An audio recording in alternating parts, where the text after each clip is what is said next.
এক সময় বুঝতে শিখেছি আমি সবার জন্য থাকলেও কেউ আমার জন্য নেই।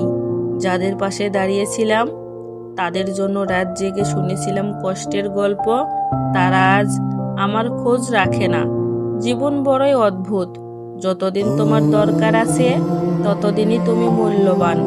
কিন্তু একদিন যদি ক্লান্ত হয়ে বলো আমারও কষ্ট হয়, তখন দেখবে তোমার পাশে কেউ নেই। প্রয়োজন ফুরালেই সম্পর্ক বদলে যায়, এটাই বাস্তব। তো আসসালামু আলাইকুম এভরিওয়ান, কেমন আছেন সবাই?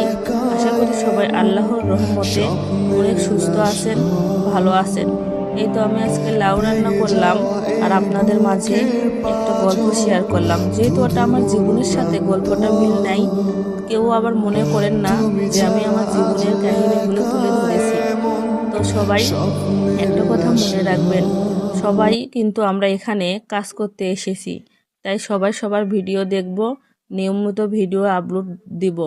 আর আমি যে রান্নার রেসিপি করে আপনাদের এগুলো বলতেছি, কারণ রান্না তো সবাই করতে পারে, তাই না? যার জন্য আর বললাম না কেমনে কিভাবে রান্না করতেছি, আপনারা একটু কষ্ট করে দেখে নিন।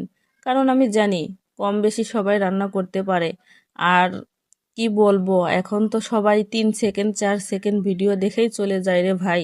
এত কষ্ট করে যে একটা ভিডিও বানান লাগে, তা তো আপনারা যারা কন্টেন্ট ক্রিয়েটার তারাই তো ভালোই জানেন, বলেন। তো কষ্ট করে একটু দেখেন না ফুল ভিডিও, ফুল ভিডিও দেখে একটা কমেন্ট করেন, তাহলে তো আপনারও ভালো হয়, আমারও ভালো হয়। তাই ভাই ও আপুদেরকে বলতেছি, কষ্ট হলেও ভিডিওগুলো একটু না টেনে টেনে সম্পূর্ণ দেখার চেষ্টা করবেন, যাতে আমাদের সবারই উপকার হয়।